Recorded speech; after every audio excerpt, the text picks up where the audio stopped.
Hey everyone, today we're diving into one of India's most colorful and honestly most meaningful celebrations, Makar Sankranti.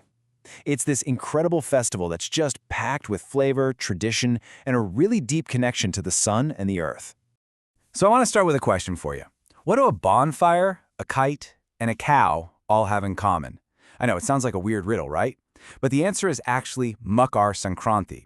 These three things are at the very heart of this huge, multi-day celebration. Stick around and I promise we're going to connect all those dots. So what's this festival all about at its core?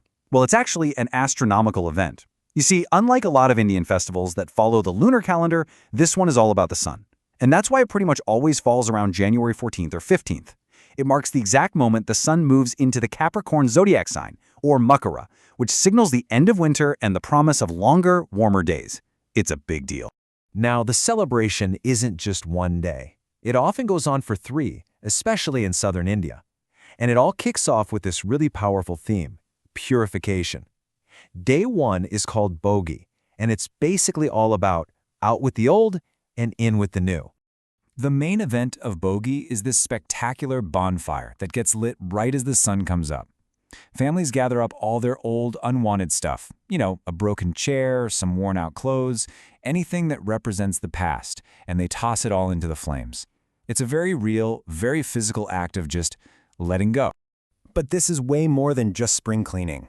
The fire is incredibly symbolic. It's all about a spiritual cleanse, burning away old arguments, bad habits, all that negative energy. The whole idea is to literally make space for positivity and a truly fresh start to the year. And you know what? That theme of renewal absolutely extends to the food. The dishes on Bhogi are so earthy and comforting, and they're all made from the winter harvest. So you'll find things like a hearty mixed vegetable curry, celebrating everything that's in season, served up with these amazing millet flatbreads and savory rice and lentil dishes. It's all about warmth and nourishment. Okay, so after all that cleansing on day 1, the festival moves into its main event, Sankranti itself.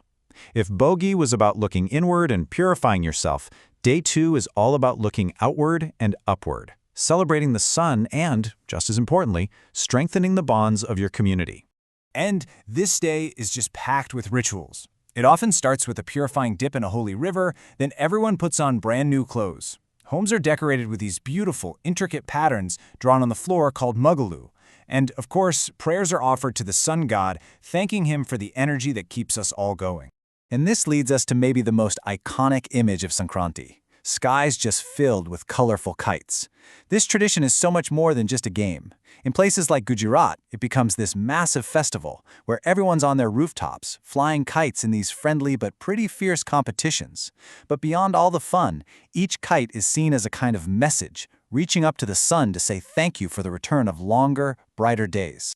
The whole spirit of community is just perfectly captured in this Maharashtrian saying, Til-Gul gya God gord bola. It literally means, accept this sesame and jaggery and speak sweetly. People give each other these little sweets, and the act itself is a promise to let go of old fights and to speak kindly to one another for the whole next year. How great is that? Now, in the state of Tamil Nadu, the festival is actually called Pongal, and it's named after its signature dish. And as you can see, it comes in 2 delicious versions. On one hand, you've got Chakara Pongal, which is sweet and made with jaggery. It represents joy and abundance. And then you have Ven Pongal, a savory version with pepper and ginger.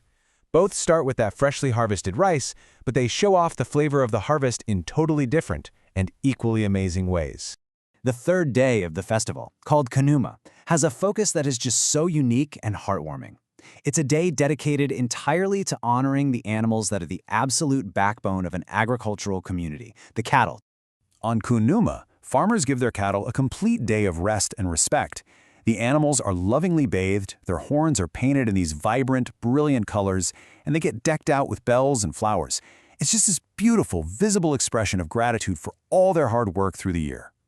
And get this is what I find so incredible. The depth of this respect is shown in one simple, profound act. The very first food that's prepared on this day is given to the cattle. They eat before anyone else in the family. It really shows you that they're seen as cherished members of the household. So, after a couple of days of mostly vegetarian dishes, Kanuma culminates in this huge celebratory feast.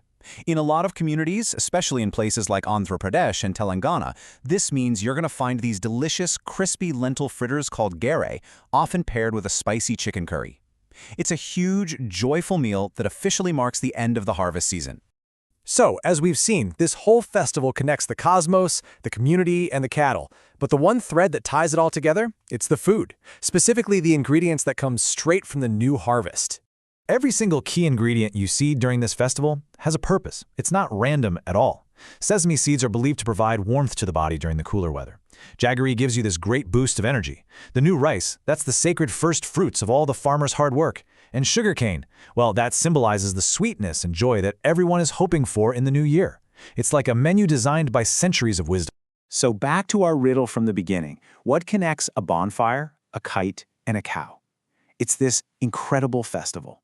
The bonfire cleanses the past, the kite reaches for a future powered by the sun, and the cow is honored for its role in nurturing the earth. It's this perfect, beautiful cycle of renewal, gratitude, and community celebration. And really, that's what Makar Sankranti is. It's a powerful reminder to just pause and acknowledge the natural cycles that are always happening around us. And it kind of leaves us with a question to think about. In our own modern lives, how can we create our own meaningful rituals to connect us back to the seasons, to the sun, and to the earth? Thanks so much for joining.